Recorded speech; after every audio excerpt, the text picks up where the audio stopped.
പിറന്നു. ഇനി ഓണനാളുകൾക്കായുള്ള കാത്തിരിപ്പിലാണ്. ഒപ്പം അത്തപ്പൂക്കളവും.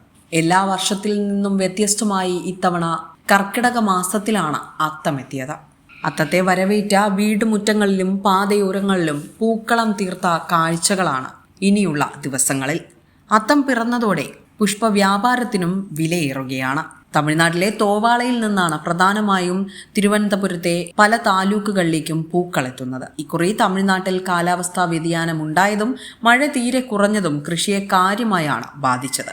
അതുകൊണ്ട് തന്നെ വില വർധനയും താങ്ങാവുന്നതിലും അപ്പുറമാണ്. അത്തപ്പൂക്കളത്തിനായി പ്രധാനമായും ഉപയോഗിക്കുന്ന ജമന്തി പൂവിന് 140 രൂപയും വെള്ള ജമന്തിക്ക് 300 രൂപയുമാണ് നിലവിലെ വില. കഴിഞ്ഞ വർഷം വെള്ള ജമന്തിക്ക് 220 രൂപയായിരുന്നതാണ് ഈ കൊല്ലം 300 ഉയർന്നത്.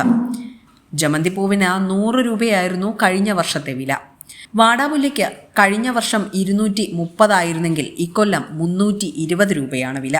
മറ്റു പൂക്കളുടെ വിലയും ഇതേ ഗതിയിൽ തന്നെ വർധനവിൽ തന്നെയാണ്. റോസാപ്പൂവ് 350, താമര 1-ന് 20 എന്നിങ്ങനെയാണ് വില നിലവാരം. വില ഇനിയും കൂടാനാണ് സാധ്യതയെന്ന് വ്യാപാരികളും പറയുന്നു. പൂവിനിപ്പോൾ ഈ മാസം മുതൽ വില കൂടിക്കൊണ്ടിരിക്കുകയാണ്. ഇപ്പോൾ അരളിയൊക്കെ 200 രൂപയായിരുന്നു, ഇപ്പോൾ 350 ജമന്തി 80 രൂപയായിരുന്നു, അത് 100. പിന്നെ റോസ് 200 രൂപയായിരുന്നു, അത് 300. ഇനി കൂടിക്കൊണ്ടിരിക്കുകയുള്ളൂ. ചിങ്ങാകുമ്പോൾ കൂടും. ഇനി തിരുവോണം വരെ വില തന്നെ. അതായത് ഇനിയൊരു 23-ാം തീയതി തൊട്ട് കൂടെയുള്ളൂ. നമ്മൾ വില ഈ ലൂസ് പൂക്കൊക്കെ വില അത് കണക്കാക്കി കൂട്ടി കൊടുക്കും. ആരത്തിനൊന്നും കൂട്ടാൻ പറ്റില്ല. ആ ഒരു റേറ്റിനങ്ങ് പോവുള്ളൂ. നഷ്ടവും ലാഭവും വരും.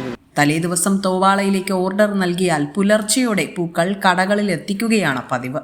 അത്തം ആരംഭിച്ചപ്പോഴുള്ള ഈ വിലയാവില്ല ഇനി ഉത്രാടം തിരുവോണം നാളുകളിലേത്. വില വർധനവുള്ളതുകൊണ്ട് തന്നെ കച്ചവടത്തെ ഇത് സാരമായി ബാധിക്കുമോ എന്ന ആശങ്കയിലാണ് ഇക്കുറി കച്ചവടക്കാർ. ന്യൂസ് ഡെസ്ക് വിസ്മയ ന്യൂസ്.